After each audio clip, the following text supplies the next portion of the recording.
آپ نے ایک نوکر غلام کو، کس کو؟ جو سنی العقیدہ ہے، جو سنی المذہب ہے. اس کا مطلب یہ ہے کہ سنی المذہب بھی امام کو پسند تھے کہ اپنے پاس رکھتے تھے. اور ایک اور روایت سنا دوں اہل سنت والجماعت کے حوالے سے. روایت میں ہے کہ جنت کے 8 دروازے ہیں. توجہ رہے. ایک دروازہ انبیاء اور صدیقین کے لیے، ایک دروازہ صالحین اور شہداء کے لیے ہے، 5 دروازے شیعہ نے حیدر قرار کے لیے. کتنے ہو گئے؟ ایک دروازہ ان اہل سنت والجماعت برادران کے لیے ہے جو دل میں محبت اہل بیت رکھتے ہیں. جو دل میں محبت اہل بیت رکھتا ہے، بغض نہیں رکھتا، وہ سنی العقیدہ بندہ بھی جنت میں جائے گا. اور وہ 8واں دروازہ ان کے لیے مخصوص ہے. یہ بندہ بھی انہی میں سے تھا. مولا نے ایک جملہ لکھا اس کے لیے، کن محبا لآل محمد ان کنتا فاسقا. توجہ رہے. اگر کہ تو فاسق ہی کیوں نہ ہو جائے، اگر کہ تو بہت بڑا گناہگار ہی کیوں نہ ہو جائے، یاد رکھنا بہت بڑا گناہگار ہونے کے باوجود بھی آل محمد کی محبت کا دامن نہ چھوڑنا. اس نے کہا کیا تھا؟ جو میری دنیا اور آخرت میں نجات کا باعث بنے. توجہ. بابا نے بلند صلوات پڑھ.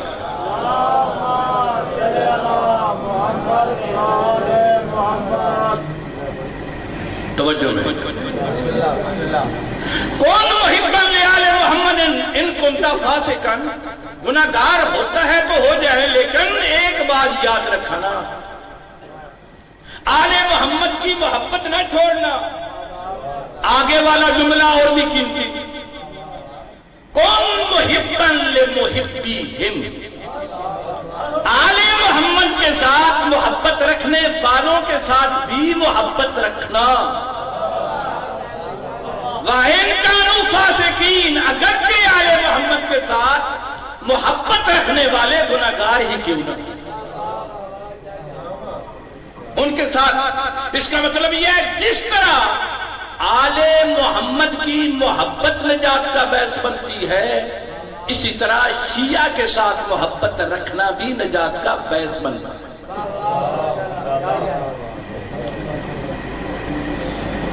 لہم البشری فی الحیات الدنیا. وہ جو اللہ کے ولی ہیں. آپ کسی حد تک قریب پہنچ چکے ہوں گے کہ اللہ کے ولیوں سے میری مراد کیا ہے. اور میری مراد کا مطلب یہ نہیں ہے کہ یہ میری مراد ہے. میں جو آپ تک پہنچانا چاہتا ہوں وہ آل محمد علیہ السلام کے فرامین کی جو مراد ہے. وہ ولی خدا کون ہوتے ہیں وہ بیان کر رہا ہوں. توجہ رہے. جو اللہ کا ولی ہو اس کو مرنے سے پہلے بشارت ملتی ہے، جو اللہ کا ولی ہو اس کو مرنے کے بعد بھی بشارت ملتی ہے، جنت کی بشارت ملتی ہے.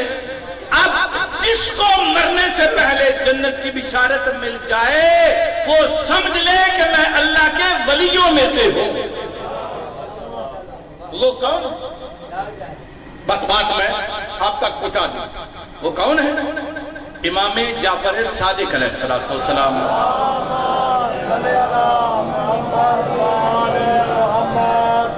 کسی جگہ پہ تشریف فرما تھے. آپ کے ایک شیعہ اور آپ کے ایک صحابی، عقبہ نام ہے ان کا، وہ روایت کرتے ہیں دل خوش ہو جاتا ہے. عقبہ کہتا ہے میں نے کہا ہے فرزند 10 مرتبہ. عقبہ کہتا ہے 10 مرتبہ امام نے ارشاد فرمایا، 10 مرتبہ ہی میں نے پوچھا کہ وہ کون سی چیزیں دیکھ لیتا ہے جن کو دیکھنے سے اس کی آنکھیں روشن ہو جاتی ہیں، دل اس کا خوش ہو جاتا ہے۔ امام نے 10ویں مرتبہ بھی یہی ارشاد فرمایا، ہاں دیکھتا ہے کچھ چیزوں کو، جن چیزوں کو دیکھنے سے آنکھیں روشن ہو جاتی ہیں، دل خوش ہو جاتا ہے۔ چیزوں کا نہیں بیان فرمایا۔ محفل برخاست ہو گئی، عقبہ کہتا ہے لوگ گھروں کو چلے گئے، میں بھی اپنے گھر کو جانے کے لیے گلی میں آ چکا تھا کہ مجھے میرے کانوں میں امام جعفر صادق علیہ السلام کی آواز آئی،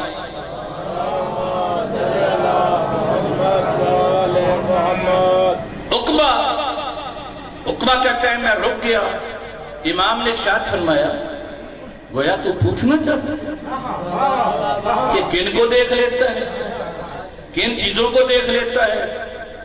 عقبہ کہتا ہے میں رونے لگا، فرتے جذبات اور فرتے محبت میں میری آنکھوں سے آنسو جاری ہو گئے۔ عقبہ کہتا ہے گویا میری حالت دیکھ کر امام کو مجھ پہ رحم آ گیا۔ امام نے ارشاد فرمایا 2 چیزوں کو دیکھ لیتا ہے، پھر نام نہیں بتائے۔ اچھا یہ طریقہ کیسا ہے امام علیہ السلام کا؟ 10 مرتبہ محفل میں کہا، نام نہیں بیان فرمایا۔ گلی میں روک کے عقبہ سے کہا گویا تو پوچھنا چاہتا ہے، نام نہیں بتایا، تعداد بتائی ہے کہ 2 چیزوں کو دیکھ لیتا ہے۔ یہ کیسا انداز ہے؟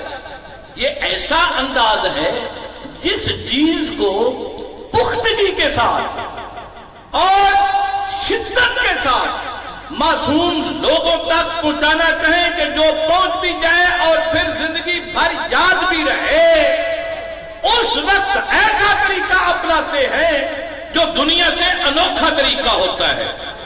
جس طرح غدیر خم کے مقام پہ پلانوں کا منبر بنایا تھا، پلانوں کے منبر پہ کھڑے ہو کر من کنت مولا فہذا علی مولا، جنت سے تخت منگوا سکتے تھے، مدینے سے منبر منگوا سکتے تھے۔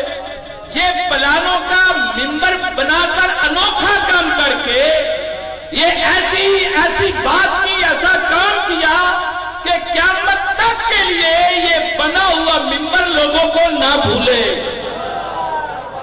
اگر یہ بنا ہوا منبر نہیں بھولے گا تو پھر یہ بھی نہیں بھولے گا کہ رسول کائنات نے فرمایا تھا من کنت مولا فہذا علی مولا۔ امام علیہ السلام نے بھی یہی طریقہ اپنایا کہ ایسا طریقہ اپنایا جائے کہ اس طریقے کی عجائب کے اعتبار سے، اس کے عجب کے اعتبار سے یاد رہے کہ اس طرح تو کسی نے کبھی بات نہیں کی۔ امام نے اس انوکھے انداز میں یہ ارشاد فرمایا تھا گویا تو پوچھنا چاہتا ہے، ہاں ان 2 چیزوں کو دیکھ لیتا ہے۔ کہتا ہے مولا کن 2 چیزوں کو دیکھ لیتا ہے؟ ان 2 پاک ہستیوں کو دیکھ لیتا ہے، نا پھر بھی نہیں، ان 2 پاک ہستیوں کو دیکھ لیتا ہے۔ عقبہ رو رو کر کہتا ہے مولا کن 2 پاک ہستیوں کو دیکھ لیتا ہے؟ عقبہ کی طرف دیکھ کے امام جعفر صادق علیہ السلام نے ارشاد فرمایا محمد مصطفیٰ کو دیکھ لیتا ہے، علی مرتضیٰ کو دیکھ لیتا ہے۔ جب کہا نا محمد مصطفیٰ کو دیکھ لیتا ہے، علی مرتضیٰ کو دیکھ لیتا ہے، مرنے سے پہلے اتنی دیر تک بندہ مومن نہیں مرتا جتنی دیر تک ان 2 ہستیوں پاک ہستیوں کو دیکھ نہیں لیتا۔ عقبہ فرد محبت میں آ کر کہتا ہے اے فرزند رسول، جب بندہ دیکھ لیتا ہے تو پھر ایسا ممکن ہے کہ بندہ واپس دنیا میں آ جائے؟ مرے نہ، مرنے کے قریب ہے تو دیکھا ہے، اب اس کو کیا مرنا ضروری ہے؟ امام نے ارشاد فرمایا ہاں پھر اس کو مرنا ضروری ہے، پھر وہ واپس دنیا میں نہیں جا سکتا، واپس جا کر بتا نہیں سکتا۔ عقبہ نے کہا مولا اگر وہ دنیا میں نہیں جا سکتا تو کیا وہ ان 2 پاک ہستیوں سے کوئی سوال جواب کر سکتا ہے؟ امام نے ارشاد فرمایا نہیں، سوال بھی نہیں کر سکتا، بول بھی نہیں سکتا۔ عقبہ نے کہا مولا کیا وہ 2 پاک ہستیاں اس سے کوئی گفتگو کرتی ہیں؟ امام نے ارشاد فرمایا ہاں وہ 2 پاک ہستیاں گفتگو کرتی ہیں، بھئی وہ جو گفتگو کرتی ہیں وہی میرا مدعا ہے، وہی میں ثابت کرنا چاہتا ہوں۔ ان اولیاء اللہ لا خوف علیہم ولا ہم یحزنون، اور انہی کے لیے لہم البشری فی الحیات الدنیا و فی الآخرہ، جو اللہ کے ولی ہیں ان کو دنیا میں ہی، زندگی میں ہی جنت کی بشارت مل جاتی ہے۔ کہاں وہ گفتگو کرتے ہیں؟ عقبہ نے کہا مولا کیا گفتگو فرماتے ہیں؟ امام نے ارشاد فرمایا رسول خدا صلی اللہ علیہ وآلہ وسلم اس مومن کے سر کی طرف بیٹھ جاتے ہیں، علی مرتضیٰ اس مومن کے پیروں کی طرف جا کر بیٹھ جاتے ہیں، رسول خدا اس مومن کے کان کے قریب اپنا منہ لے جا کر یہ ارشاد فرماتے ہیں، توجہ، یا ولی اللہ، اے اللہ کا ولی، ابشرو انا محمد المصطفیٰ، میں تجھے جنت کی بشارت دیتا ہوں، میں محمد مصطفیٰ ہوں۔ کیا کہا؟ اے اللہ کا ولی، میں محمد مصطفیٰ تجھے بشارت دیتا ہوں جنت کی۔ اللہ کا ولی کون ہے؟ جو مومن ہے۔ مومن کون ہے؟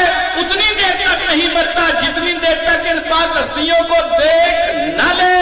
تو پھر مان لو اے شیعہ نے حیدر کرار، وہ شیعہ نے حیدر کرار ہی ہے جو مرنے سے پہلے محمد مصطفیٰ کی بھی زیارت کرتے ہیں، علی مرتضیٰ کی بھی زیارت کرتے ہیں، اور نہ صرف یہ کہ زیارت کرتے ہیں، محمد مصطفیٰ بھی کہتے ہیں تو اللہ کا ولی ہے، علی مرتضیٰ بھی کہتے ہیں تو اللہ کا ولی ہے۔ میں محمد الرسول اللہ تجھے جنت کی بشارت دیتا ہوں، میں علی مرتضیٰ تجھے جنت کی بشارت دیتا ہوں۔ تو پھر مانو جن آیات کریمہ کی میں نے تلاوت کی ہے، اہل بیت اطہار کے بعد ان اولیاء کرام سے مراد وہ لوگ ہیں جو اپنے آپ کو شیعہ نے حیدر کرار کہتے ہیں۔ شیعہ نے حیدر کرار ہی وہ لوگ ہیں، اور شیعہ نے حیدر کرار، آپ جو محبت کرتے ہیں نا ان کے ساتھ، پوری سچی محبت نہیں ہے۔ ہماری دنیا داری کی علائشیں بھی اس میں شامل، ہماری دنیا داری کے مطالب بھی اور مقصود بھی اس میں شامل ہے۔ ہم دنیا داری کے لیے بھی کرتے ہیں، ہم کیونکہ ناقص ہیں محبت بھی ناقص ہے، ہم کیونکہ عیب دار ہیں ہماری محبت بھی عیب دار ہے، لیکن آل محمد جو آپ کے ساتھ محبت کرتے ہیں اس میں نہ کوئی نقص ہے نہ کوئی عیب ہے۔ آپ کی ناقص اور عیب دار محبت کے بدلے میں وہ ایسی محبت آپ کے ساتھ کرتے ہیں جس محبت میں عیب بھی نہیں ہے، کوئی نقص بھی نہیں ہے۔ یہی وجہ ہے کہ امام جعفر صادق علیہ السلام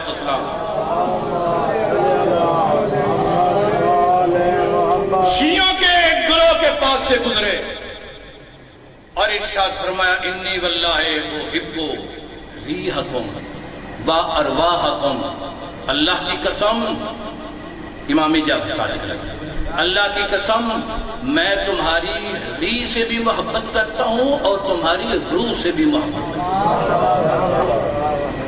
ریح سے محبت کیا کرتا ہوں؟ آپ بیٹھے ہوئے ہیں مجلس عزا میں، آپ کو پسینہ آیا ہوا ہے، یہ پسینہ ساتھ والے کو پریشان کر دیتا ہے، بدبو آتی ہے، خود بندے کو خود اپنے پسینے سے بدبو آتی ہے، لیکن امام ارشاد فرماتے ہیں تمہارے بدنوں سے یہ جو سمیل اٹھتی ہے، انی احب ریحکم، ہم اس کو بھی پسند کرتے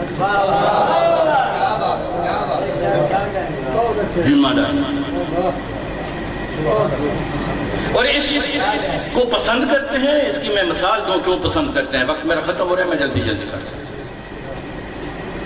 حضرت موسیٰ علیہ السلام کو اللہ نے ارشاد فرمایا روزہ رکھو، روزہ رکھا گیا۔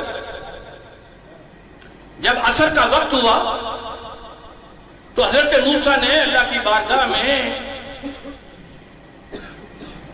ایک گزارش کی، یا اللہ روزہ تو رکھا ہے، منہ سے ناگوار بدبو نکلتی ہے۔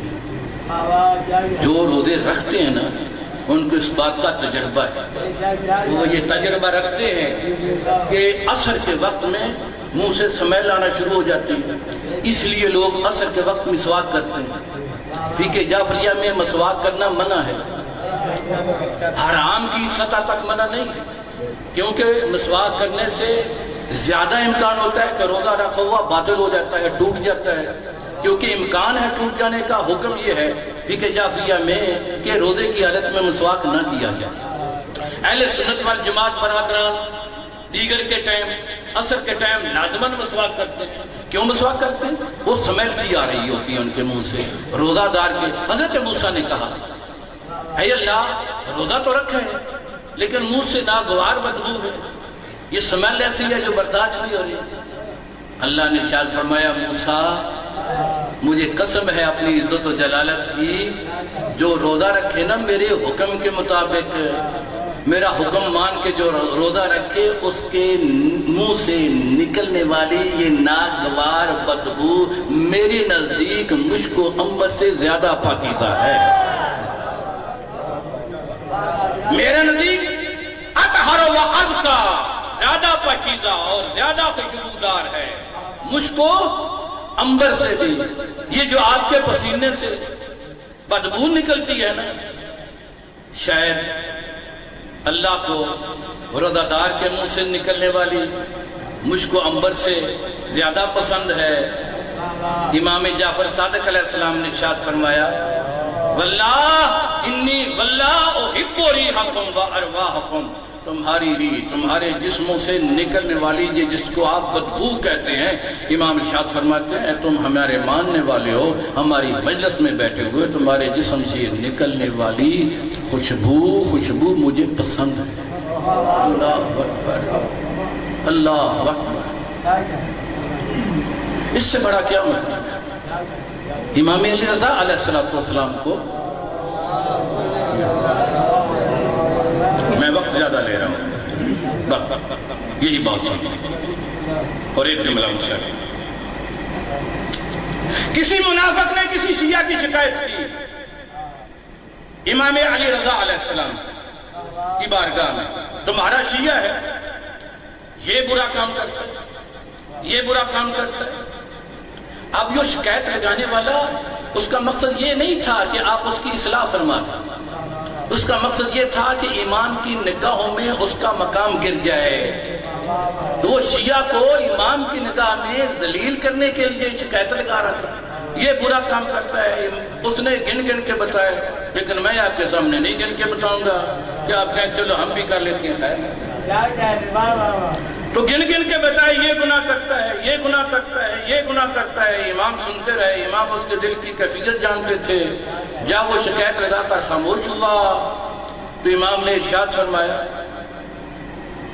وہ جو نجاستیں تو نے شمار کی ہیں اللہ ان نجاستوں سے پاک اور پاکیزہ ہے۔ امام کے چہرے پہ پسینہ آ گیا، وہ ان نجاستوں سے اللہ پاک اور مبرہ ہے، لیکن اللہ رحمان اور رحیم ہے۔ اس کا ایک رسول بھی ہے جو شافی محشر ہے، اس کے امام بھی ہیں جو اس کے گناہوں کی بخشش کی دعا اللہ سے کریں گے، اللہ ان کو معاف کر دے گا، لیکن تیرا ٹھکانہ جہنم میں ہے، تیرا ٹھکانہ جہنم میں ہے۔ ہم شیعہ ہیں نا، ہمارا امیر علیہ السلام کا خطبہ ہے، بس مصحف کا خطبہ ہے، میرے بعد نہج البلاغہ، میرے بعد تم پہ ایک شخص حاوی ہو جائے گا، پیٹ اس کا بڑا ہوگا، گردن اس کی موٹی ہوگی، جو ملے گا کھا جائے گا، جو نہیں ملے گا اس کو پانے کی کوشش کرے گا، اگر اس کو پاؤ تو اس کو قتل کر دینا۔ لیکن میں جانتا ہوں مولا نہیں چاہتا، لیکن میں جانتا ہوں تم اس کو قتل نہیں کر پاؤ گے۔ وہ تمہیں حکم دے گا علی کے خلاف باتیں کرو، وہ تمہیں حکم دے گا علی سے بیزاری کا اعلان کرو کہ ہمارا علی کے ساتھ کوئی تعلق نہیں ہے۔ امام نے ارشاد فرمایا میرے سے بیزاری نہ کرنا، یہ نہ کہنا کہ ہمارا علی سے تعلق کوئی نہیں، جو یہ کہتا ہے میرا علی کے ساتھ کوئی تعلق نہیں، اس کا ٹھکانہ جہنم ہے۔ ہاں میرے خلاف اگر کوئی وہ بات کہے اپنی جان بچا لینا، نہج البلاغہ بات کہے، میں کہوں گا یار ہماری 1000 جانیں قربان، کروڑوں جانیں قربان، آپ کے خلاف بھی کہے بات کرو تو ہم مر جائیں، 1000 جان کی ہو تو بھی مر جائیں۔ آپ کیوں ارشاد فرماتے ہیں اپنی جان کو قربان کرنا، اپنی جان کو بچا لینا اور بات کر لینا؟ حید مولا ارشاد فرمائے اس لیے کہ میں دیکھ رہا ہوں ایک کربلا ہونے والی ہے، تم اپنے آپ کو بچا کر رکھو، ہو سکتا ہے تمہاری میرے حسین کو ضرورت پڑ جائے۔ اپنے آپ کو بچا کے رکھو، کربلا میں میرے حسین کی مدد کرنا، اگر مدد نہیں کر سکے تو حسین کے بعد حسین کے رونے والوں میں شمار ہو جانا۔ میں پسند کرتا ہوں اس شخص کو جو میرے حسین کی مدد کرے، میں پسند کرتا ہوں اس شخص کو جو میرے حسین پہ روئے۔ اپنے آپ کو بچا کے رکھنا تاکہ حسین کو تمہاری ضرورت پڑ جائے تو حسین کی مدد کرنا، اگر رونے کی ضرورت پڑ جائے تو حسین پہ بیٹھ کر گریہ کر لینا۔ حسین علیہ السلام روز عاشور جب سب کچھ مرا بیٹھے تنہا رہ گئے، فوج اشقیاء کے قریب چلے گئے، فوج اشقیاء کے قریب جا کر کہا بتاؤ مجھے مارتے کیوں ہو؟ شاٹ کر رہا ہوں میں، بتاؤ مجھے مارتے کیوں ہو؟ بغضاً لأبی کا، تیرے بابے کی دشمنی میں، علی کی دشمنی میں ہم تمہیں مارتے ہیں۔ تیرے بابا نے احد و بدر میں ہمارے بزرگ مارے ہوئے ہیں، اس کا بدلہ لینا چاہتے ہیں۔ میں کہوں گا اگر یہ علی کے بدلے لینا چاہتے ہیں تو علی کے بیٹوں سے لیتے۔ ان ظالموں نے علی کے بدلے علی کے بیٹوں سے بھی لیے، علی کی بیٹیوں کو رسل بستہ کفی دربار جدید میں، کبھی دربار ابن زیاد میں، علی کی بیٹی دربار ابن زیاد میں خطبہ دے رہی ہے، خطبہ دے رہی ہے دربار میں بیٹھے ہوئے لوگوں میں۔ ایک صحابی رسول ہے جس کا نام ہے عبداللہ ابن عفیف، دونوں آنکھوں سے نبینا ہو چکا ہے۔ جب علی کی بیٹی نے اپنے بابا کے لہجے میں خطبہ دیا نا، ایک مرتبہ تڑپ گیا عبداللہ ابن عفیف، ساتھ والی کرسی پہ بیٹھے ہوئے کا زانو ہلا کر کہتا علی کا کون سا بیٹا دربار میں آ گیا ہے؟ ساتھ والی کرسی پہ بیٹھے ہوئے نے اے عبداللہ ابن عفیف کی طرف دیکھ کر کہا عبداللہ اللہ کا شکر ادا کر، تیری آنکھیں نہیں ہیں، اس نجس دربار میں علی کے بیٹے نے علی کی بیٹی آ گئی ہے۔ اے عبداللہ علی کی بیٹیوں کے سر پہ چادریں نہیں ہیں، علی کی بیٹیوں کے ہاتھ پسے گردن بندھے ہوئے۔ اللہ اللہ سیارہ